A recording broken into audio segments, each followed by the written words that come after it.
considerando que en la madrugada de hoy se produjo una intentona golpista con el propósito de quebrantar el Estado de Derecho y subvertir el orden constitucional de la República. Un comandante paracaidista desconocido se alzó hoy contra el gobierno de Carlos Andrés Pérez. Pretendieron dar un golpe para asesinarme. Los revolucionarios atacaron el Palacio de Miraflores. Los uniformados con ideas de izquierda. Y se rindió por ahora porque los objetivos no fueron logrados. De un grupo de sediciosos, Ambiciosos, fascinerosos, grupúsculo, delincuentes. Se condena en una sola palabra: mueran los golpistas.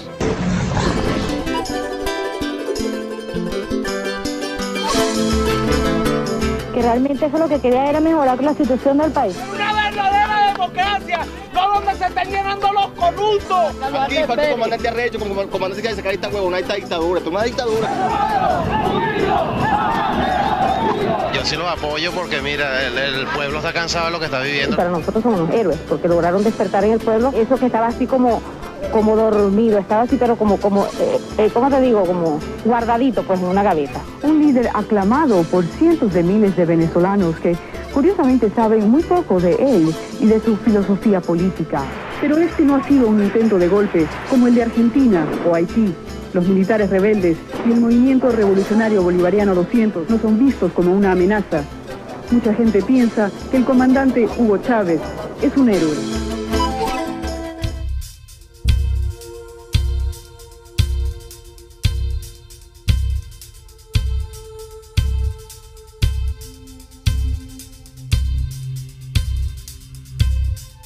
Y yo, ante el país y ante ustedes, asumo la responsabilidad de este movimiento militar bolivariano.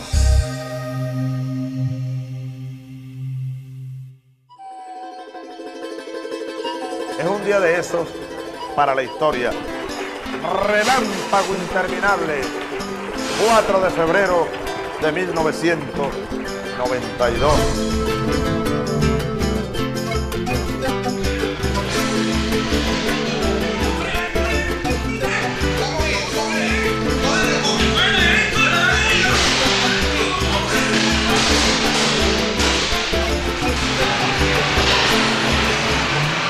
Ya es tiempo de reflexionar y vendrán nuevas situaciones y el país tiene que enrumbarse definitivamente hacia un destino mejor. Me sentí muy orgullosa, porque hasta ese día no supe la clase de hombre que era mi hijo. No sabía hasta dónde llegaba su valentía.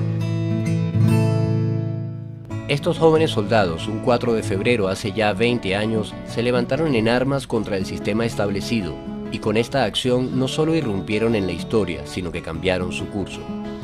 Para conocer lo que pasó en aquellos días los buscamos, y algunos de ellos nos contaron la parte de la rebelión que les tocó vivir.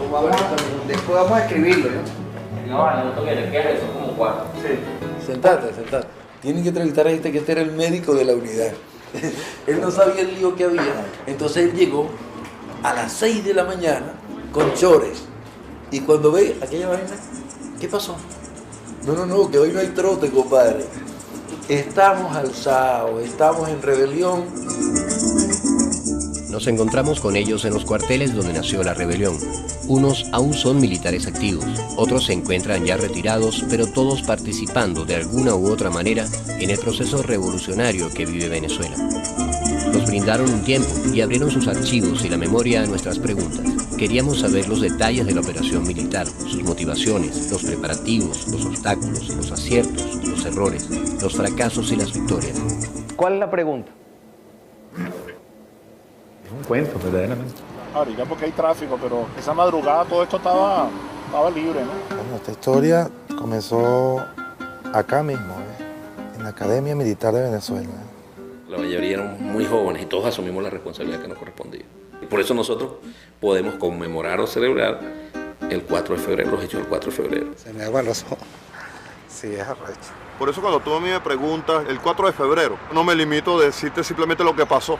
Tienes los antecedentes políticos del país o la situación entre las Fuerzas Armadas.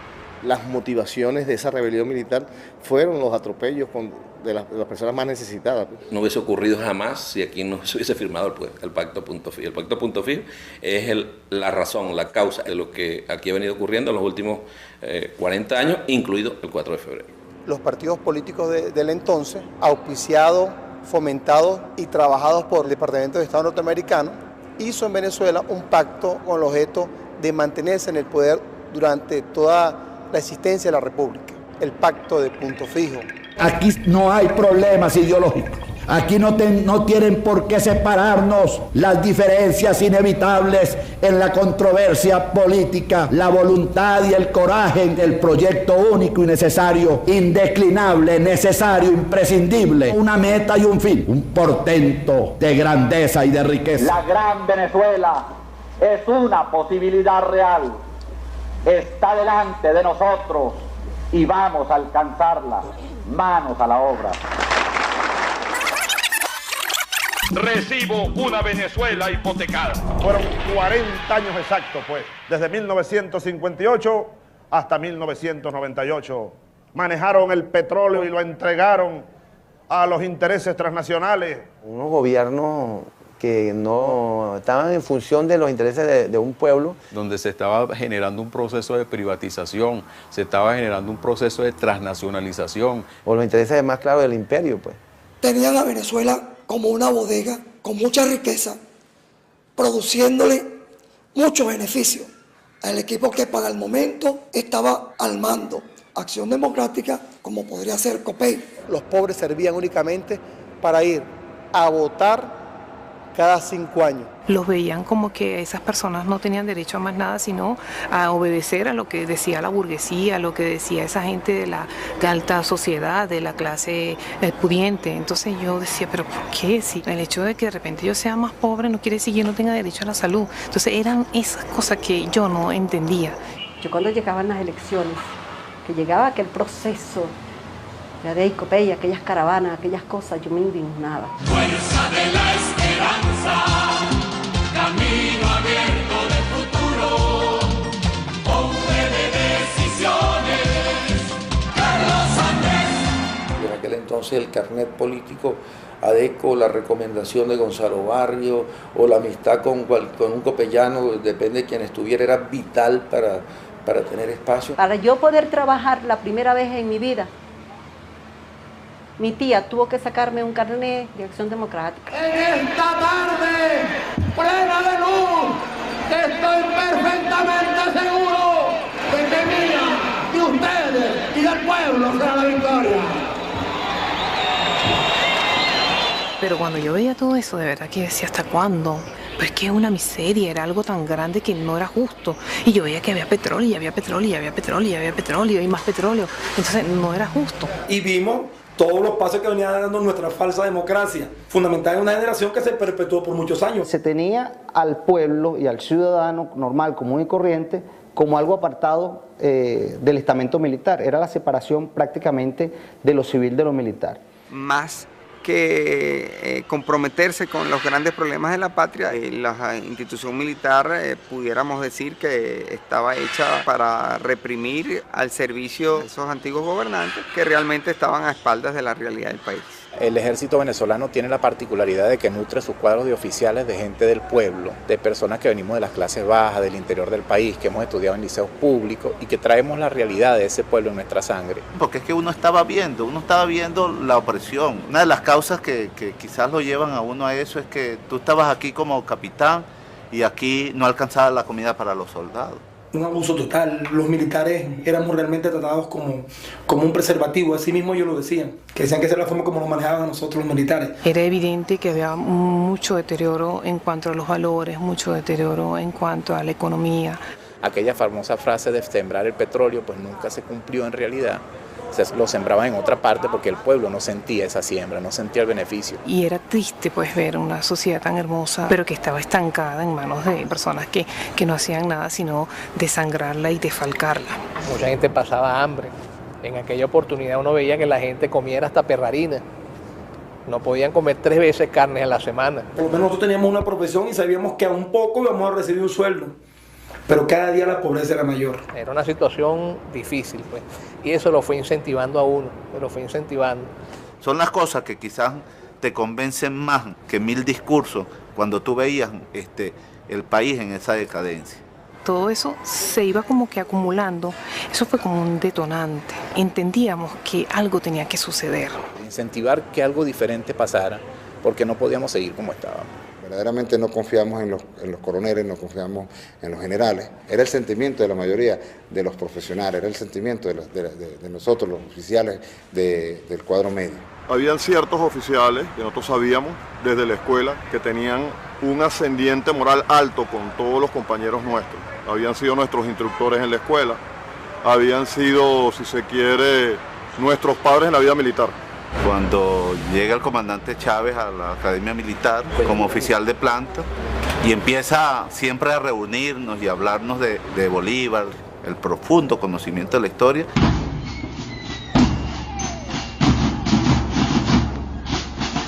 Comenzó a buscar en muchos de nuestros cadetes quienes integraran ese movimiento y quisieran rescatar a este país.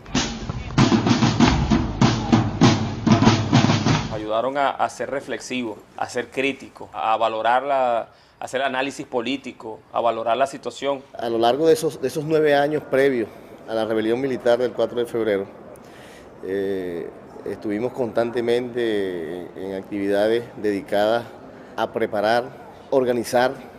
Se conformó el movimiento cívico-militar, se organizó el EBR, el Ejército Bolivariano Revolucionario, luego el MBR 200, y ese 200 recordemos que tiene que ver con el bicentenario del nacimiento del Libertador, 1983. Uno juraba integrarse al movimiento bolivariano con la idea de luchar por la liberación de las cadenas que estaban oprimiendo a la sociedad venezolana, al pueblo venezolano. Le dan importancia al juramento, de manera que se sembrara en el hombre que tomara su juramento, su verdadero compromiso con la patria. Y prácticamente era un acto solemne. Y juro por mi patria que no daré descanso a mi brazo, ni reposo a mi alma, hasta que haya roto las cadenas que nos oprimen. Bueno, ya a partir desde el año 83, este grupo de jóvenes militares se venía preparando dentro de los cuarteles en lo que hoy se conoce como la cuna de la Revolución Bolivariana. Hay que recordar que en ese momento la Fuerza Armada Nacional, la dirigencia, era un generalato fundamentalmente arrodillado a los intereses políticos de los partidos dominantes y a los grupos económicos dominantes. Y que también ya las condiciones de Venezuela iban a ir cambiando. Por cuanto la crisis se iba a ir agudizando, e iba a llegar un momento en que ya la tesis del neoliberalismo se iba a imponer definitivamente en Venezuela y iba a generar mucha crisis económica. El gobierno anunció hoy viernes en la tarde la suspensión de ventas de divisas. El sistema comienza a presentar fracturas a partir de 1982-83 con el llamado Viernes Negro. Ha muerto el paraíso financiero venezolano. El dólar pasó de 4.30 a 7.50. Había una intención marcada de privatizar a PDVSA. Vimos cómo estaba privatizada empresas fundamentales como la Electricidad de Caracas, la CanTV. La privatización es un negocio donde nadie pierde y todos ganan. El futuro del país. Viene una normativa, una imposición del paquete neoliberal del Fondo Monetario Internacional. Hoy necesitamos que el fondo nos dé lo que nos pertenece a los venezolanos. O sea, ¿en qué iba a afectar esas medidas económicas que tomó Carlos Andrés Pérez, esas medidas económicas? ¿Cómo iban a afectar a nuestro pueblo? Ellos no lo vieron. Mi orgullo y mi ambición es a que me saquen en hombros de Miraflores. Esta lucha del pueblo, la idea no es pelear. El Caracazo lo muestra de una manera muy cruda lo que estaba pasando dentro de la sociedad venezolana. Ese aguantar de tantas políticas injustas, políticas que condujeron pues a esa grave crisis en las calles de Caracas, así como en Los Teques y en otras ciudades. Nosotros vimos descarnadamente pues el desespero de la gente. El gobierno militariza las calles y suspende las garantías constitucionales. Los altos mandos militares de la época ordenaron reprimir a esa población que estaba saliendo simplemente porque tenían inmensas necesidades no atendidas a través de los años.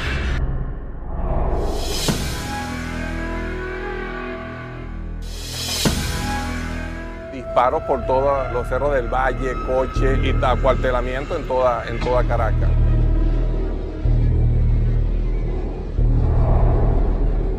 El Caracazo, los efectos del llamado Caracazo, la desolación y la muerte en cada esquina. Entonces ahí es donde tú haces una profunda reflexión y dices, no, esto no puede seguir. Deben acatar la orden del toque de queda. Se suspende en todo el territorio nacional la garantía de libre tránsito. ¡Lo mataron! ¡Le picaron! Se prohíbe la circulación de personas. Le caían a metralla limpia con ametralladoras .50 y ametralladoras FAC a los edificios donde había un poco de gente inocente, niños, familias. Fuimos diligentes y enérgicos sin excedernos en las medidas represivas para garantizar y lograr la tranquilidad del país y la tranquilidad de la zona metropolitana. Que recurrieron a las Fuerzas Armadas para sostener un sistema que no valía la pena sostener y que estaba reclamando un cambio inmediato. En apenas 12 horas se trasladaron 6.000 efectivos de las Fuerzas Armadas a la ciudad de Caracas y que esto demuestra una capacidad de movilización de las fuerzas aéreas, terrestres y de las fuerzas navales. Mandaron a asesinar al pueblo. Todavía no sabemos cuántos muertos hay. Bueno, así actuaba la clase política venezolana. Tus Fuerzas Armadas son para defender a tu país, no para usarlo para reprimir a tu país. El 27 y el 28 de febrero de 1989 deja la marca pues, de que había que hacer algo. De efectuar, de explotar un cambio. A lo que sucedió después en la rebelión del 4 de febrero del año 92. Sabíamos que ya el solo hecho de participar en ese movimiento íbamos a despertar a esa Venezuela. Ya no había marcha atrás. Ya no había marcha atrás. Ya eran demasiadas cosas que habíamos visto. Ya el movimiento había tomado una conciencia sobre todo. De las raíces del pueblo venezolano, el árbol de las tres raíces, Simón Bolívar, Simón Rodríguez y Ezequiel Zamora, entró en el alma del pueblo venezolano y de su esperanza. Esa es la vertiente ideológica. Por otra parte, la vertiente de la organización. Hay que hacer una organización de nuevo tipo, más social que política. Y en tercer término, el plan estratégico. Nosotros vamos a tomar el poder político en Venezuela. La historia dirá cómo lo vamos a hacer. Sí, la rebelión no tenía fecha, pero sí tenía un nombre. Zamora. Emular pues las acciones de Zamora en el sentido pues de tener un ejército del pueblo, que es lo que hasta ahora se ha construido. Pues. Era una insurgencia, así lo hizo Zamora. El objetivo que tenía era la liberación del pueblo, exactamente igual lo que hizo Zamora en su momento. Y de ahí el nombre de ese plan de combate, digámoslo también de esa manera. Ya como estábamos en términos de preparación del movimiento, con términos muy sencillos hablábamos de la tesis del chinchorro. Yo no sé si ustedes han oído hablar de la tesis del chinchorro, ¿no?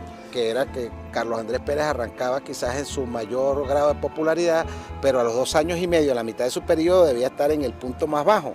Y Carlos Andrés había asumido en el 89 y nosotros calculábamos que en el 91-92 era su punto más bajo y de hecho la popularidad de Carlos Andrés Pérez en ese momento era la más baja. Empezamos a reunirnos, empezamos a buscar sectores, no solo militares, sino políticos. Movimiento estudiantil, Universidad Central de Venezuela, Universidad de Carabobo, Universidad del Zulia, ya estaban vinculados al movimiento. Se hablaba de lo que el movimiento iba, de los ideales que existían. Eso lleva a un análisis y posteriormente a una pequeña entrevista, sin delatar pues la existencia del movimiento. ¿Sabe qué es difícil?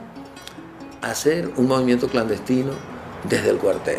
Todos los ojos están sobre ti. Siempre buscamos gente amiga, gente muy allegada de una u otra forma a nosotros o a algún militante nuestro para evitar alguna delación. Andábamos en una estrategia de captación de oficiales que de alguna u otra forma habían manifestado su preocupación por la situación del país. Más que todo oficiales subalternos, tenientes, capitanes, subtenientes. A mí me capta el capitán Márquez Gerardo. Él se metía escondido en lo que era la oficina del psicólogo y verificaba y de dónde eran los cadetes. Cómo era uno, de dónde venía uno, qué pensamiento tenía uno. Cada día se profundizaba más esa necesidad de saber más acerca de la historia. Que búscate la carta de Jamaica, que quiero que leas la biografía de no sé quién y me la explicas mañana. Y en eso andaban esos tenientes para arriba y para abajo con nosotros. Nos ponían misiones, nos reunían de noche sobre las azoteas, en los sótanos. Era algo muy necesario para que nosotros entendiéramos y consolidáramos esos valores que no estaban en la academia. Es una ejecución muy dificultosa. Estamos hablando de una operación militar a nivel nacional. Dominar los puntos de poder y en los medios de comunicación sin causar mayores daños. Una de las zonas de instrucciones que recibimos era que si tomábamos prisionero al presidente no había que tocarlo, nada, sino detenerlo nada más. Se iba a nombrar una junta de gobierno equilibrada, ¿no? Donde hubieran tanto civiles como militares. Pensamos en un gobierno central, un gobierno de transición central, convocar una constituyente. Con las ideas, los planteamientos de Bolívar y los planteamientos fundamentalmente educativos de Simón Rodríguez y con la idea de participación popular del propio Ezequiel Zamora. Y dentro de la misma Fuerza Armada no éramos los únicos que estábamos cooperando, había otros movimientos. Y a nosotros nos llegaban del otro movimiento a captarnos. Y nosotros, concha, los veíamos como que eran gorilas de más de lo mismo, ¿no? Entonces, un momentico, ya nosotros teníamos plenamente identificado quiénes eran aquellos. Y yo pienso que hubo un momento que fue como una carrera de carro, de quién se alzaba primero, o ellos o nosotros. Lo que estamos esperando es, diga usted lo que decía, pasar de un plan de operaciones a una orden de operaciones.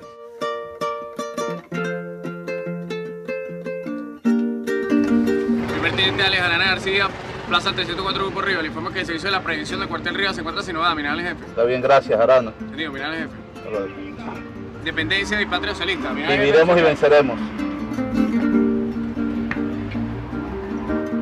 Nosotros trabajábamos mucho con las fechas patrias, ¿no? Y por lo menos inicialmente, y la información que manejábamos era hacerlo el 18 de octubre. Después era el 10 de diciembre, que tiene que ver con Santa Inés. Después era el 17 de diciembre, con la muerte del Libertador. Ya esas fechas se iban corriendo por diferentes eventos. Tuvimos que esperar de que todo coincidiera, más que todo con la presencia del presidente de la República del país. Se contactó con gente que teníamos comprometida en la Casa Militar. Ellos nos dijeron que Carlos Andrés Pérez estaba en Davos y que regresaba el 3 de febrero en la noche. Nos comunicamos de que la actuación era para el 4 de febrero. No manejamos la información en concreto, pero sí ese día ya había llegado prácticamente el día de. Empiezo a activar a todo el mundo, bueno, llegó el día pues. Empezamos a prepararnos, ¿no? Para concretar la acción. Tú hubieras visto cómo estaba este patio el 3 de febrero en la noche. Esto parecía la Revolución Mexicana. Todo el mundo contento con los fusiles en la mano. Por el niño de la escuela, por el viejo y su pensión, por tener dignos salarios, por la lucha y la canción, por el derecho a la salud y también a trabajar, por la mujer embarazada, está prohibido fallar.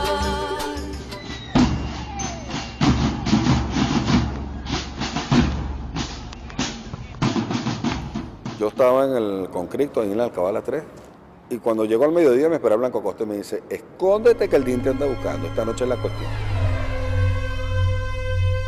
Esa noche ciertamente ya los organismos de inteligencia estaban relativamente funcionando. Por supuesto había todo un tema de tensión. Uno lo veía, muchos ya estaban detenidos, otros estaban fuera de los cuarteles. Estamos delatados, pues ya nos habían delatado un oficial de aquí de la Academia Militar, nos había delatado. Recuerdo que Acosta Chirino dijo, bueno, así nos hayan delatado o no nos hayan delatado, yo voy a hacer la operación porque a mí no me van a hacer preso en el cuartel, a mí me van a hacer preso disparando. Ya el tema no era si tener éxito o no tener éxito, el tema era que teníamos que salir, teníamos que hacer esa insurrección ese día porque no había marcha atrás. La Operación Zamora tenía previsto concentrar las acciones de las fuerzas rebeldes en 4 ciudades principales. Una reunión de comandantes rebeldes tendría lugar a 2 horas de la capital en la ciudad de Maracay. El 3 de febrero se reunieron en el cuartel San Jacinto Urdaneta Hernández, que era el batallón de apoyo, el comandante de mi batallón, que era Acosta Chirino, y el comandante Chávez. Pues. Y él estaba en el pasillo del comando de la brigada. Pegó sus manos, saludó y me dijo con la voz que él siempre tiene, Ornella, May Santa, que son bastantes. Yo sentí que era un espaldarazo, pues él sabía que estaba yo en eso. Recuerdo Rodríguez Torres asumía la responsabilidad de la toma de la casona, a mí me correspondía la base aérea de la Carlota, el teniente Bernal en ese momento Ladín, Valero Centeno le correspondía la toma venezolana de televisión, que era el que tenía el caseo original del mensaje de Chávez. Los batallones los dividieron, el batallón José Leonardo Chirino hacia el este y el batallón Briceño hacia el oeste. Se dividieron en Caracas en 2 partes.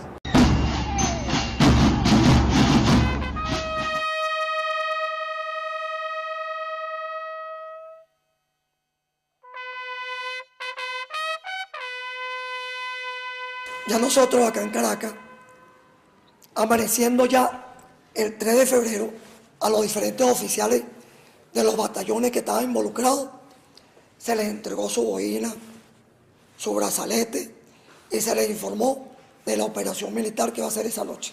Y ese día 3 fue un día de mucho movimiento acá en el fuerte.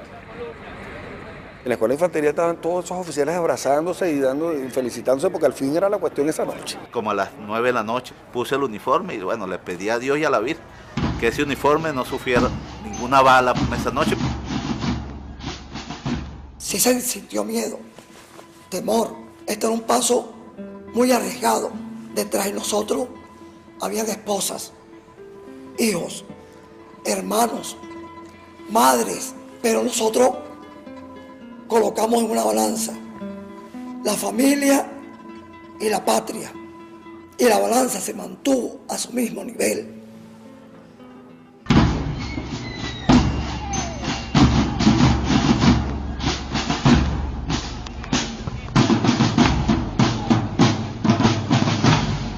Yo quiero saber si todos están listos para desatar de una vez el movimiento.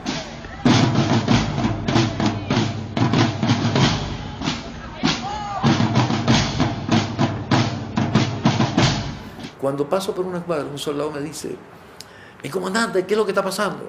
Las Fuerzas Armadas Patriotas están tomando el control del país y vamos a poner preso a Carlos Andrés, vamos a darle un escarmiento a los políticos y vamos a abrir un proceso distinto para que cambie el país en beneficio de todos.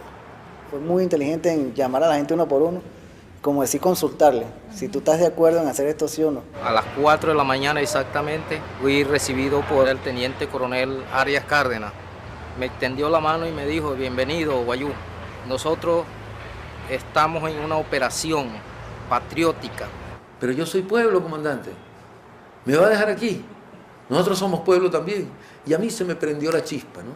Yo dije: ven acá, sácame toda la gente del frente a formación en el patio.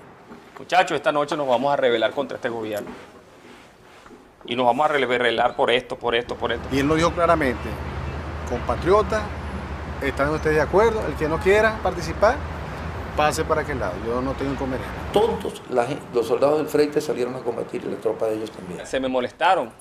Y yo decía: no, mi teniente, yo no me quiero quedar aquí, yo quiero ir con usted, yo quiero ir para Maracaibo, yo quiero agarrar un fusil, yo quiero alzarme. Uno ya estaba motivado, pero la misma actitud del soldado lo hacía uno darse más cuenta que uno no estaba errado pues, en lo que estaba haciendo.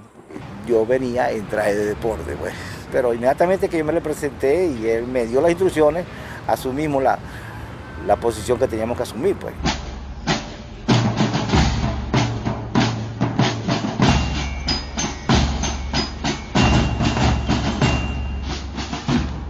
La situación que se vivía en ese momento hizo que la decisión fuera unánime. Es que los soldados estaban tan claros de la situación que aceptaban, contentos de ir a aquella actividad.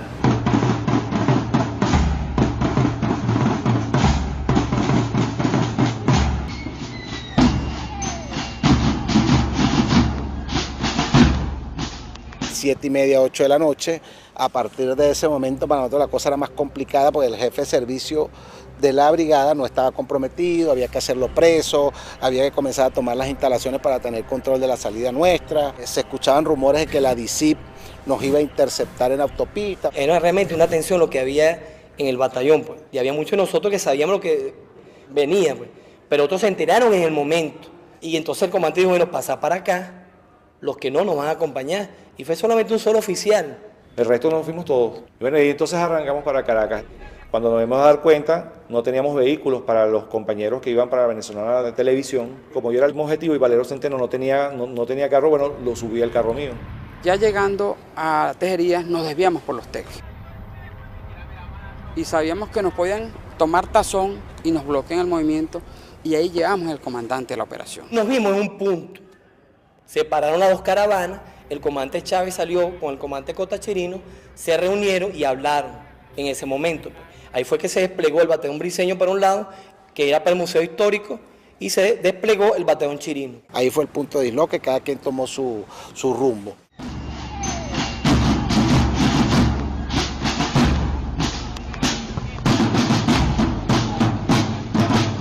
esa madrugada fue que en verdad nos quedamos en los cuarteles con cualquier excusa válida para no estar en nuestras casas, en nuestros hogares, porque habían que hacer preparativos para el movimiento que se iba a hacer en la noche. Quedamos en vernos a las 11 de la noche en la escuela de infantería, en la camioneta de Aguilera Borja. Llegamos y tomamos el Ayala por asalto. Y empezamos a sacar tanque. Cuando empezamos a sacar tanque, empezamos con la euforia de que se estaba materializando lo que queríamos. Yo no me quedo en la casa, pues al combate me voy. Voy a defender la puerta en el Valle del Monboy. Yo no me quedo en la casa, pues al combate me voy. Voy a defender la puerta en el Valle del Monboy.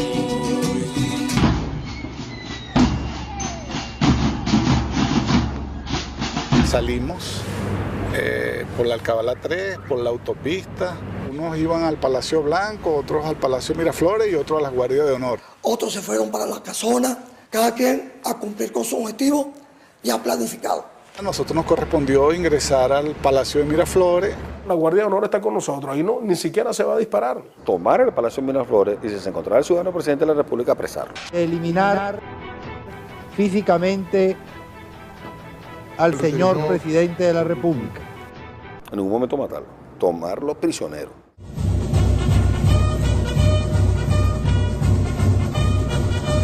Llegamos como a las 2 y poco, casi 2 y poco, el Museo Histórico Militar. Ya el comandante había llegado primero que nosotros, pero imagínate, solo había llegado él. Las tropas veníamos atrás. Él tuvo que arreglársela, convencer a la gente. Mientras llegábamos nosotros, teníamos que ir unos 10, 15, 20 minutos después de él. Estableció su puesto de comando, porque así es en el mundo militar. Pues. El comandante de la operación está en un sitio y de ahí dirige la operación. Desafortunadamente las comunicaciones comenzaron a fallar. Ellos pusieron dispositivos que evitaron que nosotros lográramos comunicarnos entre una unidad y otra. Y ahí comenzamos nosotros a escuchar las acciones de los oficiales valientes, de la Escuela de Infantería, del Grupo Rivas, del Batallón Ayala, que fueron a tomar el Palacio de Miraflores. Y bueno, cuando llegamos a Miraflores, lo que nos recibió fue, bueno, una balacera.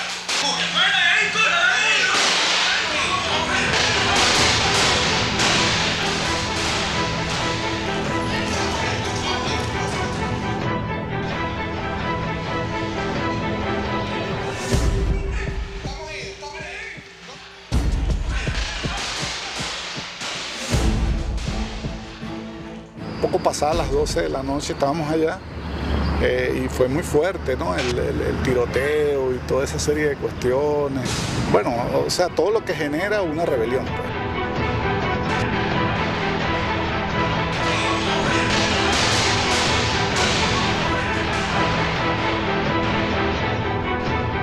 Atravesamos toda esta zona, aquí hubo mucho disparo, aquí estuvimos disparando varias veces y en esta esquina, que es la esquina de Pagüita, se detuvieron todos los tanques.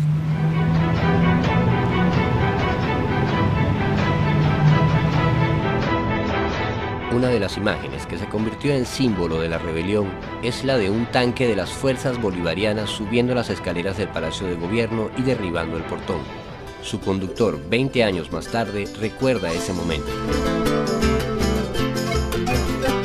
Paso con el tanque, veo la situación y bajo a la Plaza de Pagüita. Ahí veo toda la columna de tanque. Subo nuevamente y veo que Florencio, con las tropas del Rivas, está en el muro que tienen las rejas de Palacio Blanco y de Miraflores. A mí lo único que se me vino a la mente, y es lo que he dicho todo el tiempo, es el cascabel subiendo las escaleras y metiéndose, entonces este tanque te voy a utilizar sus características blindadas.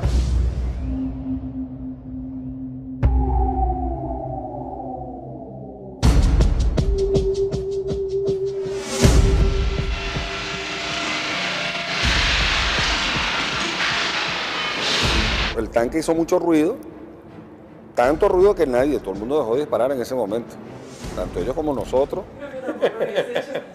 Ay, Dios mío, ahí sí me asusté.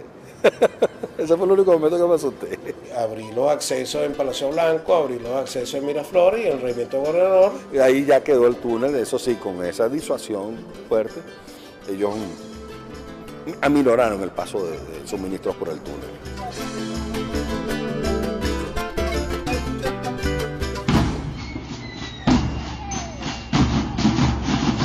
Y la primera unidad de marcha en salir del cuartel era la mía.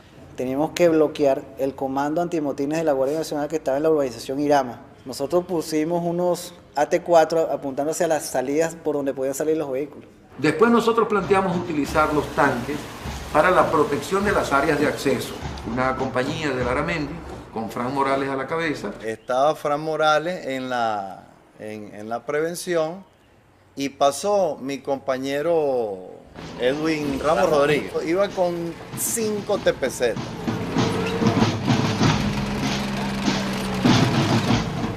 No sé qué compañía eran los TPZ eso que trajo. Una de las compañías que se vino y fue la salvación nuestra aquí. El capitán Fran Morales pues prácticamente tomó el comando regional. Tuvimos que entrar por sorpresa, tomar al gobernador, tomar la defensa de la residencia y al final, junto con los políticos que llegaron allí, eran los elementos que nosotros previmos para las condiciones de negociación que se podían presentar. Lograron secuestrar al gobernador Osvaldo Álvarez Paz por varias horas. Y debo decir que en lo personal hemos sido tratados con mucho respeto y consideración. Debíamos minimizar a la mínima expresión, valga la redundancia, el que hubiera algún muerto o algún herido. Y por el oeste tomamos el comando de patrulleros también sin problema. Comenzaron a llegar las primeras radiopatrullas de la policía del Estado Zulia en aquel entonces. Todo el parque de la policía del Estado Zulia se vació en un camión y ese camión fue a parar para el cuartel Libertador. O sea, la policía quedó desarmada. 45 a 50 patrullas y la íbamos acomodando en la parte derecha del patio del cuartel. Tomamos el aeropuerto y las instalaciones del aeropuerto. Yo creo que el concepto de la operación sobre todo mantuvo unidad de mando, que fue importantísima, la sorpresa y la preparación para el combate de la unidad. Las operaciones venían de un plan que diseñamos el capitán Jiménez Justi y yo. Acabamos de salir del fuerte para Macay, el capitán Luis Valderrama, quien se autocalifica como de las Fuerzas Patriotas. Tomar Valencia para permitir la consolidación de la reserva que iba a estar ubicada en el campo de Carabobo y además de eso lograr el libre tránsito de las unidades que venían de Occidente. Había que controlar los entes gubernamentales y de seguridad que pudieran estar enfrentados o adversos a nosotros. Martínez Morales y yo habíamos hecho reconocimiento del Comando Regional de la Guardia, colocamos un tanque en cada salida y rodeamos todo el Comando Regional con tropas. En todo momento las instrucciones fueron evitar cualquier tipo de incidente violento que pudiera generar heridos o pérdidas humanas. En Valencia sí hubo participación de algunos estudiantes. Se ha hecho un llamado a todo el pueblo venezolano, en especial las fuerzas patrióticas del país, en este caso en concreto los militares, para llamar a todo el pueblo venezolano a luchar por la verdadera democracia, por la participación efectiva de todos los sectores, y estamos sumados no solamente el movimiento estudiantil de Carabobo, sino todos los sectores populares de la zona adyacente a la universidad. En la mañanita de madrugada me llegan los muchachos de la universidad, que era el trabajo civil, y habíamos previsto en ese entonces hacerlo partícipe de los objetivos militares, ¿no? En estos momentos, grupos de estudiantes están uniéndose a las fuerzas patriotas y están por incorporarse al grupo de oficiales que están desde tempranas horas de la mañana acá en Valencia. En la UCB se nos presentó un problema porque habían allí, estaban asediando a los estudiantes.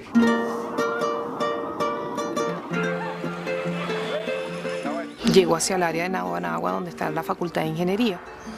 Ahí sí hubo un intercambio con la Guardia Nacional.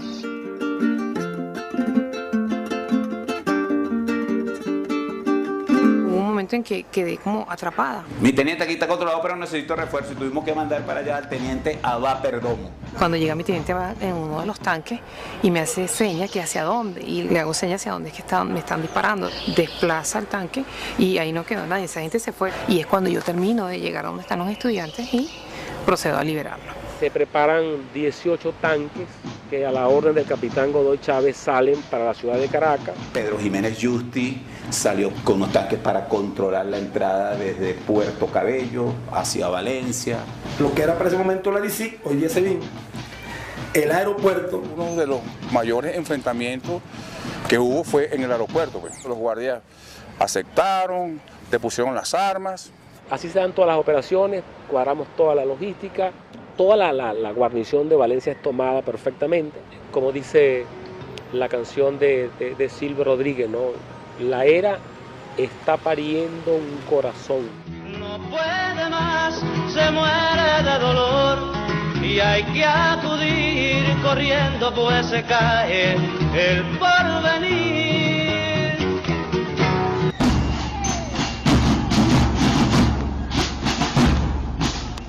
Llegamos a la Carlota, el comandante se bajó, lo que dijo, mire, somos el ejército, hay unos problemas en Caracas, venimos a apoyar aquí a la aviación, y ellos nos abrieron el portón, bienvenidos, y entramos, bueno, pues como si nos estuviéramos esperando. Tomamos esto, yo creo que en tiempo récord, o sea, tipo película. Tú, llegamos aquí, deja ahí esto, devuélvete. A las 12:30 ya casi todos se reportaban que las alcabalas estaban tomadas, que teníamos el alto mando de la Fuerza Aérea tomado, que teníamos cerca de 16 generales presos. Y recuerdo que en una de esas reflexiones me senté en un muro de la base aérea y dije, bueno, más de 10 años conspirando para controlar Caracas en media hora. No dejaremos que cierren la linda puerta que siempre ha estado abierta a la vida. Y recuerdo que en ese momento me estaban diciendo que la única unidad que no se rendía era el Regimiento Aéreo de la Guardia. En compañía de sus antiguos adversarios, uno de los guardias que resistió a los rebeldes nos relata aquellos momentos.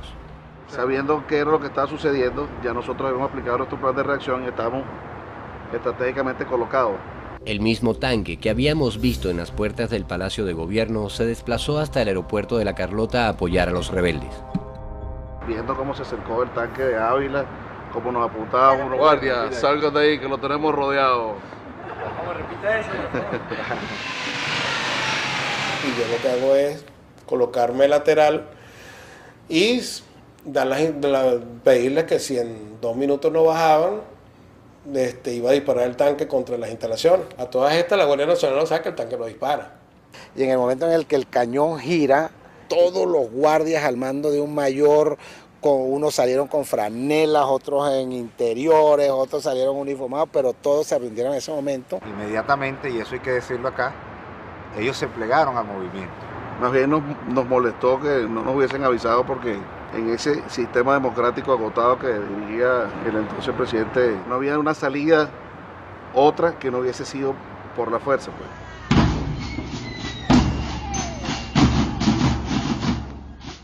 Comenzamos ahí en la casona, los fuertes enfrentamientos, eran disparos, explosiones. Ya iban algunos miembros de operaciones especiales de la DICIC a intentar recuperar la Carlota y es como a las 12:30, 20 para la 1. Comenzó el enfrentamiento, yo llamé a Chiaro por radio, me dice, no, compadre, que están llegando aquí la guardia, bueno, y comenzó un fuerte enfrentamiento. Llámame, comandante Chávez, llámame y pídele los refuerzos, que dónde están los refuerzos. Y Ornella lo volvió a llamar. Y le digo, mi comandante, no están disparando, que no sé. Aguanta, resiste muchachos, resistan ahí, resiste. Y nosotros aquí, bueno, hasta la muerte. Todas las instalaciones fueron tomadas con un número de soldados y de oficiales muy por debajo de hasta el 3%. Cuando una operación, por lo general, el que va a atacar va 3-1. Nosotros éramos 0.5 contra, bueno, no sé qué cantidad. Nosotros pensábamos inclusive que había de la Fuerza Aérea nos iban a apoyar. Entonces nosotros durante toda la noche, particularmente yo pensaba era cuándo se iban a levantar los F-16 en apoyo. Yo logro ver sobre las 2 y algo de la mañana que sale Carlos Andrés Pérez y digo, no logramos el objetivo. Solidaridad de los Estados Unidos, lo mismo que los presidentes. Cuando aparece Carlos Andrés la primera vez por televisión, yo dije, bueno, aquí está pasando algo. Estábamos ahí mismo, se escuchaba la plomamentazón de la Carlota y de la Casona, que sí estaba encendido eso. Entonces yo tengo que tener alguna señal, más allá que el presidente despelucado, Salía espelucado y todo así, controlar, ahí está mi comandante, esos tiros son de mi comandante que está ahí, fajado. Y los soldados están conscientes de lo que están haciendo. Todavía al llegar a la casona, el que se quiera ir aquí, deje su fusil y aproveche y salga. Entonces, y él me lo decía, que nos mate, mi capitán, pero aquí no nos entregamos. Supuestamente el batallón Bolívar venía a favor nuestro. Cuando por fin llega el Bolívar, dice, llegó el Bolívar, bueno, estamos listos. Ah, no, pero viene en contra nuestra. Y bueno, y entonces... El batallón Bolívar ya nos tenía rodeado, pues, todo el Palacio de Miraflores. El regional 5 del Paraíso ya estaban con todos sus guardias y todo el mundo, estábamos fritos, realmente. Sin comunicaciones, porque lastimosamente la Fuerza Armada tiene un sistema de interrupción de comunicaciones y lo están aplicando. No era que las comunicaciones eran malas, nosotros probamos bien nuestros radios antes de salir y funcionaban. Fueron interceptadas, fueron hechos guerras electrónicas ahí. No había los celulares, como hay hoy en día. Entonces no sabíamos lo que estaba pasando en Maracaibo, no sabíamos lo que estaba pasando en Maracay, no sabíamos lo que pasamos en Caracas. Aproximadamente a las 2 de la mañana pedí una tregua para sacar unos soldados heridos y 2 soldados muertos que teníamos en los jardines del palacio. Después de eso, terminó la tregua y comenzó otra vez el plomo trancado. Que las Fuerzas Armadas venezolanas están de pie junto a su presidente. Y hace unos momentos también recibí la llamada del presidente George Bush. Yo converso con el comandante Fuenmayor y él me dice, mira, la orden que tenemos del presidente de la República es que se recupere Miraflores, sea como sea. Eran como las 4 y pico de la mañana. Y verdad que vivimos en el cielo al día siguiente los F-16, pero estaban en contra para atacar. Entonces eso fue como una especie de repliegue allí. Y eso poco a poco fue mermando nuestro poder en cada uno de los objetivos. Entonces nos fueron rodeando y rodeando y rodeando hasta que ya no teníamos escapatoria. Llegó un momento como serían las 5 de la mañana, que no quedaba munición, nada. A mí me quedaría la munición de la pistola, uno que otro así graneado que le quedarían 5 o 6 cartuchos. El radiooperador me dice, mi comandante está en radio. Y en ese momento me dice el comandante, ¿has tenido alguna baja? No, no tengo baja. Tengo 40 personas aquí detenidas. Me dice, ok, recoge tu gente y te vienes para acá, para la planicie donde está supuesto el comando. Ya a las 5 de la mañana no había alternativa. Yo reuní a los oficiales que estábamos ahí presentes. Manifestamos que, bueno, habíamos ido para allá y teníamos que morir con las botas puestas. Después en la discusión, bueno, decidimos entonces de poner las armas, más o menos como a las 4:30 de la mañana.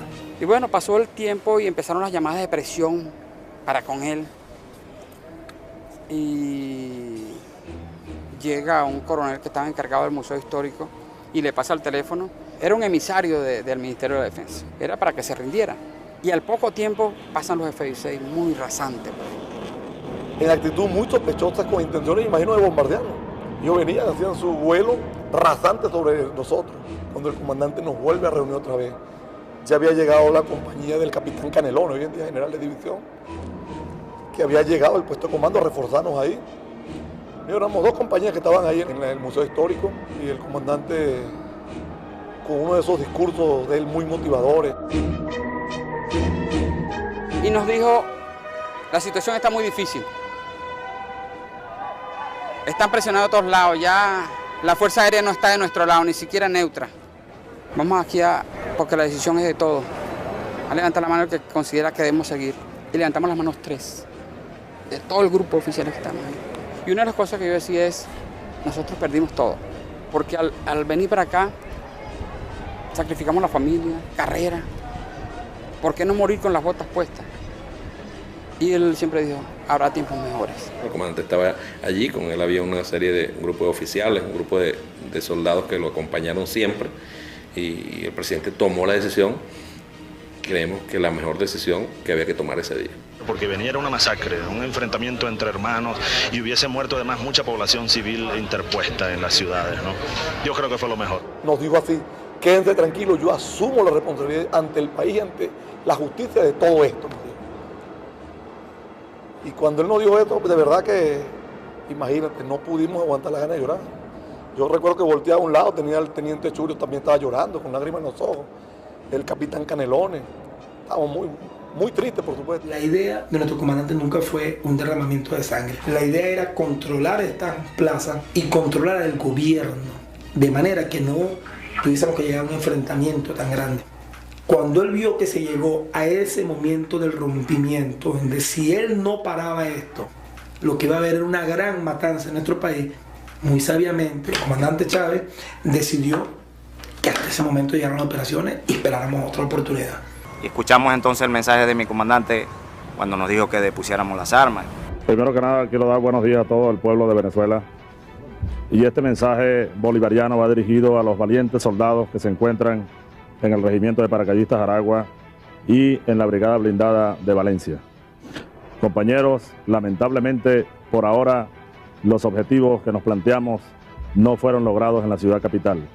Es decir, nosotros acá en Caracas no logramos controlar el poder. Pero además, con la fuerza para decir, yo asumo la responsabilidad. Oigan mi palabra, oigan al comandante Chávez que les lanza este mensaje para que por favor reflexionen y depongan las armas, porque ya en verdad los objetivos que nos hemos trazado a nivel nacional es imposible que los logremos. Compañeros, oigan este mensaje solidario, les agradezco su lealtad, les agradezco su valentía, su desprendimiento, y yo ante el país y ante ustedes asumo la responsabilidad de este movimiento militar bolivariano. Y la gente comenzó a ver a alguien ahí del pueblo, alguien que sentía lo mismo que sentían ellos, pero además que estaba mandando los mensajes de esperanza. Por ahora no conquistamos los objetivos, pero más adelante, o sea, dejó. Compañeros, lamentablemente por ahora los objetivos que nos planteamos no fueron logrados en la ciudad capital. Ya es tiempo de evitar más derramamiento de sangre, ya es tiempo de reflexionar y vendrán nuevas situaciones y el país tiene que enrumbarse definitivamente hacia un destino mejor. Y el sentimiento de la gente era que dando gracias a Dios que estábamos haciendo algo, por fin están haciendo algo, por fin. Para mí fue, me disculpa la manera, fue un inicio de una nueva vida. Nos llamaron los vecinos del piso, los últimos pisos pues, de ese edificio para que viéramos la televisión y allí pues, pudimos observar que había, mi comandante pues salió en los medios de comunicación y se estaba rindiendo. Y llegó el mayor Francisco Javier Centeno, no sé, como a las 3 de la tarde. Habló con nosotros y era el segundo comandante pues, y nos entregamos.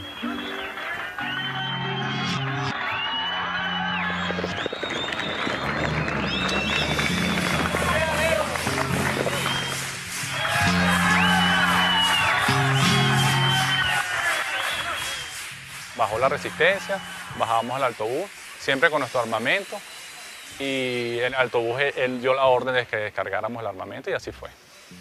Nos entregamos como a las 3 de la tarde.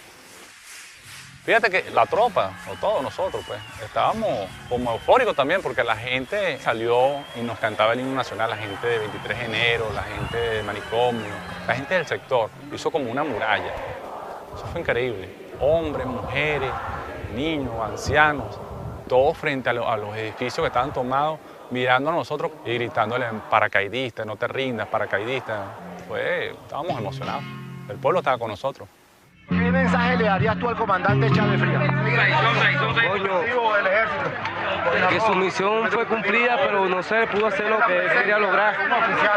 De que le dimos duro hasta el final y lamentablemente se cayó todo. Decirle a sus propios soldados, aquellos que toda la noche estuvieron con unos y ellos le daban ánimos a uno le daba ánimo a los soldados, y de pronto escuchar a algunos gritar, no nos rindamos, aquí vinimos todos a morir, no era fácil, hasta que un soldado se le ocurrió levantarse y cantar el himno nacional, y eso un poco apaciguó. Verga, mira, se me aguan los ojos. Sí, es arrecho.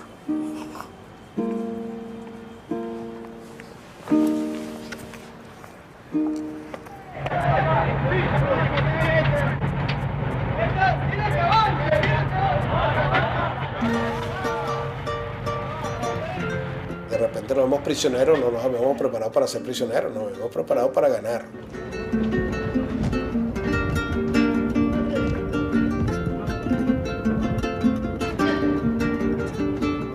La incertidumbre se lleva a cabo desde el primer momento en que nos detienen que siente inicialmente es confusión.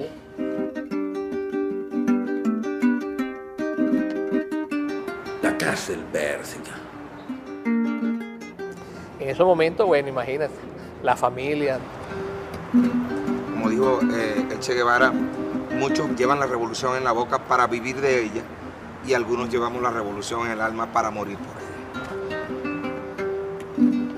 Nos llevaron al cuartel San Carlos y ahí fue que nos enteramos de otros oficiales de nuestro batallón que habían muerto en ese entonces, en ese momento.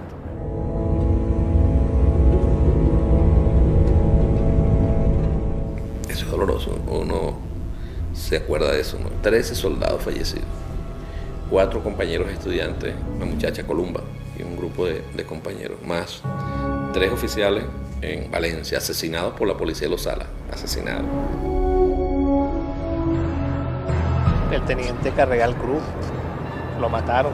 Fue en la Casona, ahí murieron 2 subtenientes, Carregal Cruz y Carregal Landaeta.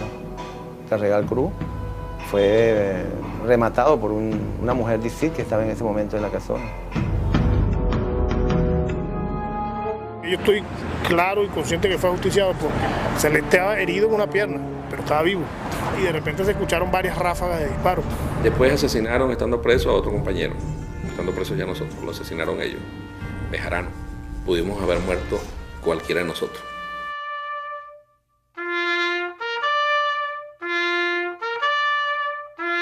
Sin embargo, yo creo que esas muertes tienen que servirnos a nosotros para que más nunca se repita nada parecido, para que más nunca a alguien se le ocurra vender el país. Esa muerte tiene que darnos fuerza.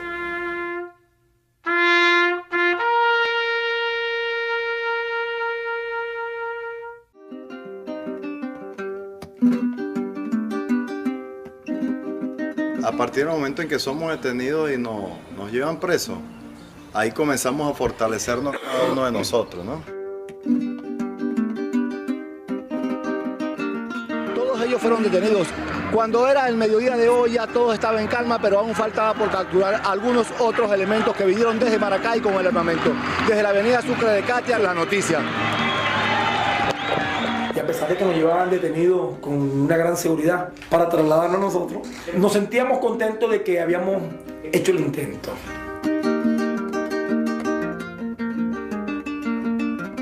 Mucha gente que nos tenía detenido nos hacían señas con las manos, nos felicitaban, claro, tratando de que esos superiores no lo vieran. Todos sentimos el apoyo ese, lo sentimos. Ese encuentro en la actuación de policía parecía más bien un periodo de la academia militar, porque no nos imaginábamos inclusive la magnitud del movimiento.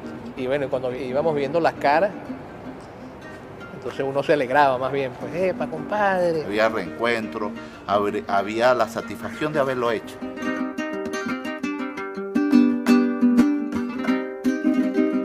Yo no sé qué cantidad de oficiales había detenido en la policía militar, pero estoy seguro que éramos más de 500.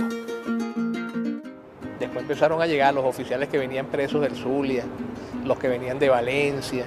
Nos montan en unos autobuses, llegamos a La Carlota, cuando agarramos la Francisco Fajardo, en cada distribuidor, rosas, pétalos, globos, todavía a esta altura, aplausos.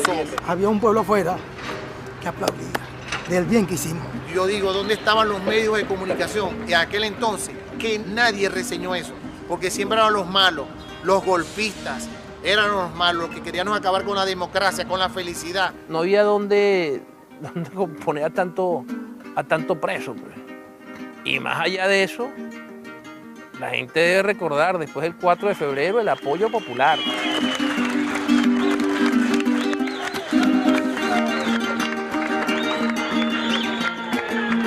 Los cacerolazos, apagones. Era como la expresión del pueblo de decirnos, estamos con ustedes. Todo eso era energía, pues, que nos transmitían y que nos daba fuerza. Y la gente comenzó a sumarse. Se iban voluntarios a los cuarteles donde estábamos presos, los sitios donde estábamos presos. Comenzaron manifestaciones en la calle, los reprimían. Carlos estremecía porque eso era una agitación permanente. Eran las esposas de los militares amordazadas, eran los familiares amordazados. 164.000 firmas con cédula y identidad que están retando al poder. Nosotros no tenemos ninguna información, escuchábamos muchísima bulla fuera del cuartel San Carlos, pero la información que nos llegaba era que gente que venía y nos quería asesinar porque nosotros habíamos atentado contra la democracia, y resulta que era gente que iba a hacer vigilia y que nos iba a apoyar. Ellos hacían como que sus actividades normales, se mantenían con su uniforme, su brazalete y cantaban el himno nacional. Nos convocan todos a una reunión ahí en el cuartel San Carlos. Viene el subdirector de la cárcel, un buen capitán de navío. Bueno, mire, muchachos, nos concentran. Mire, por ahí viene el señor ministro de la Defensa. Y había que mostrarle su disciplina, subordinación, etc. Él nos ordena a nosotros que nosotros mismos acomodemos las sillas. Nosotros estamos en rebeldía. Nosotros nos alzamos contra el régimen constituido y le da unas palabras así. ¿Cómo usted pretende ahora que nosotros, en una actitud cordelil, arreglemos una sillita para que venga el señor ministro de Defensa a hablarnos de qué? Porque era el convencimiento de que parecía que el que estuviera en ese calabozo era muy digno, ¿no?, de estar en ese calabozo. Y por eso nosotros inmediatamente llamamos al cuartel San Carlos la cárcel de la dignidad.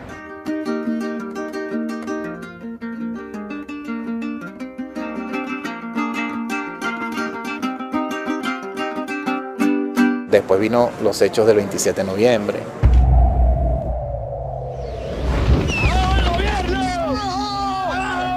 Pueblo de Venezuela, aquí estamos a tu lado, atendiendo tu llamado.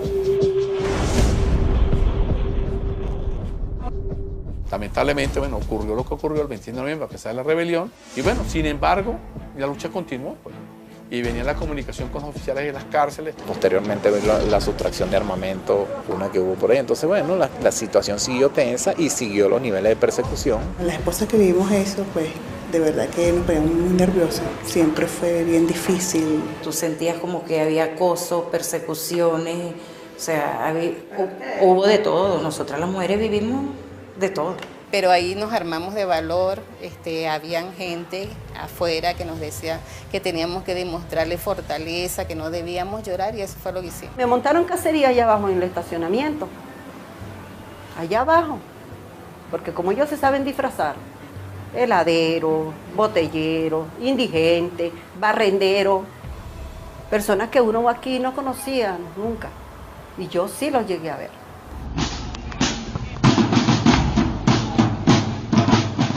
Es importante recordar que para esa época estaban las garantías suspendidas. Y nos querían procesar con las garantías suspendidas.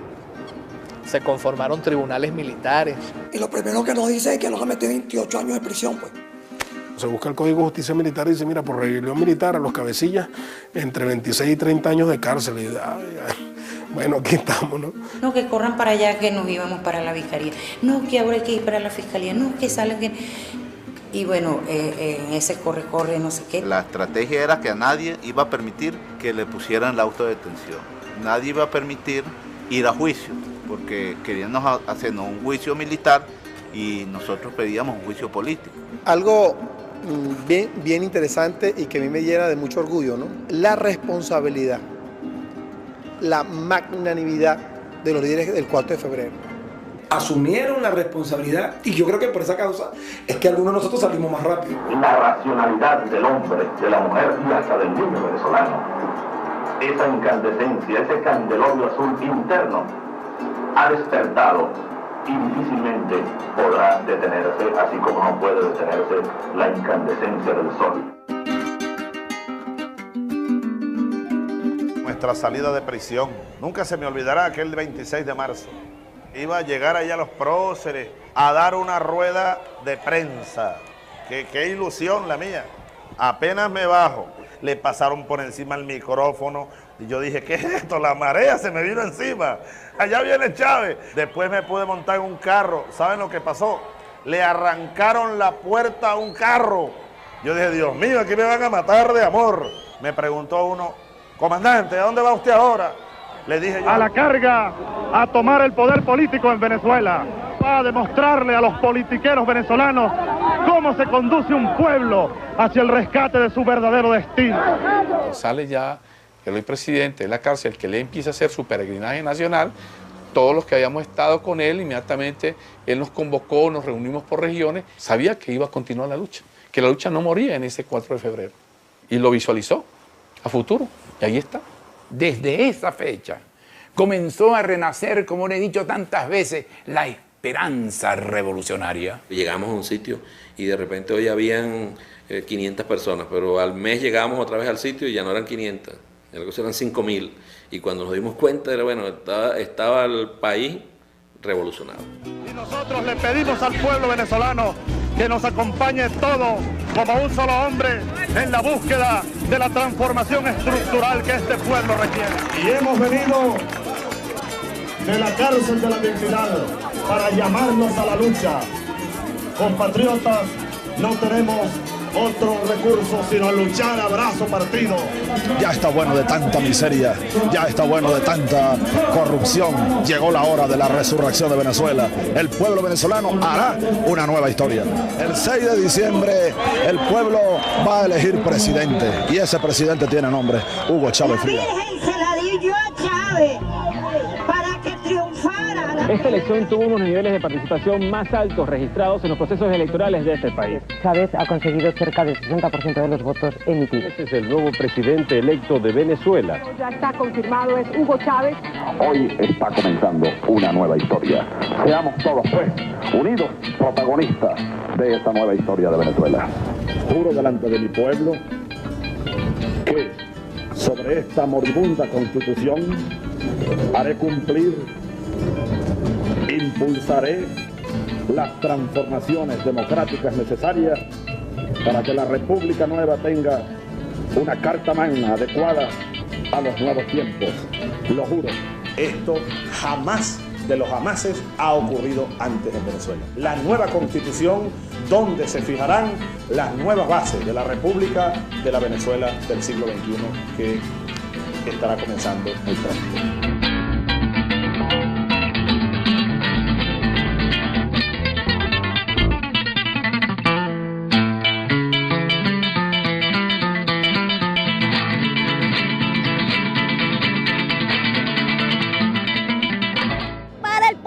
No para los ricos, porque los ricos quieren para los bolsillos de ellos. Porque Chávez les ha dicho la verdad, ¿ves?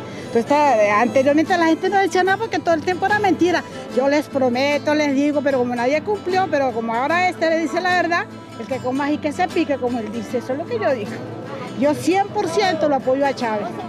Y por esa razón, todos los días que me queden a mí de vida no son míos, sino que le pertenecen al pueblo heroico de Venezuela. Yo viviré todo lo que me quede de vida para entregarme por entero a la revolución bolivariana, a la construcción del socialismo venezolano del siglo XXI. El problema central que hay en Venezuela es la presencia de Chávez al frente de la presidencia de la República. Lo que está en juego es la democracia en este país. Lo que vamos nosotros a luchar con toda nuestra fuerza es para impedir que se imponga en este país un gobierno castrocomunista. De este gobierno dictatorial no garantiza la libertad. El gobierno de los Estados Unidos manifestó una profunda preocupación. El presidente Chávez no ha gastado recurso alguno para su política social. El sector empresarial decidió un paro cívico nacional. Las Fuerzas Armadas actúen para que tomen autopistas, calles y avenidas de Caracas para desconocer el actual régimen de gobierno. En mi condición de presidente de la República de Venezuela, de miembro del MBR, disparando. La renuncia del presidente de la República. Una renuncia contundente como lo hemos hecho los militares de Altamira.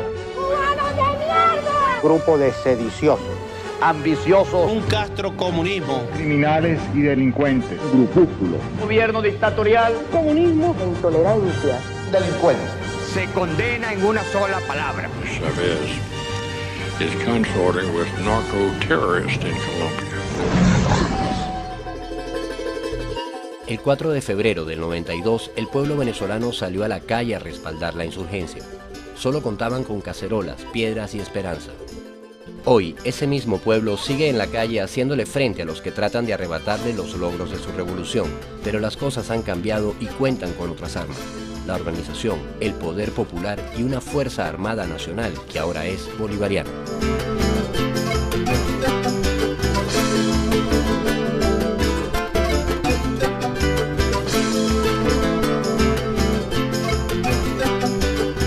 Hace 20 años parió la patria que estaba preñada de grandeza, preñada de sueños, de esperanza, de dignidad. El por ahora de hace 20 años es hoy patria socialista.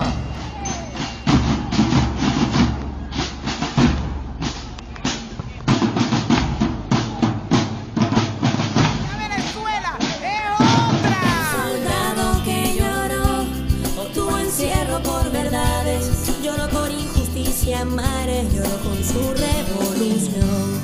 Lloro de amor, se hizo 1.000.000, volvió por más y lo logró nuestro soldado tricolor. Lidera la revolución,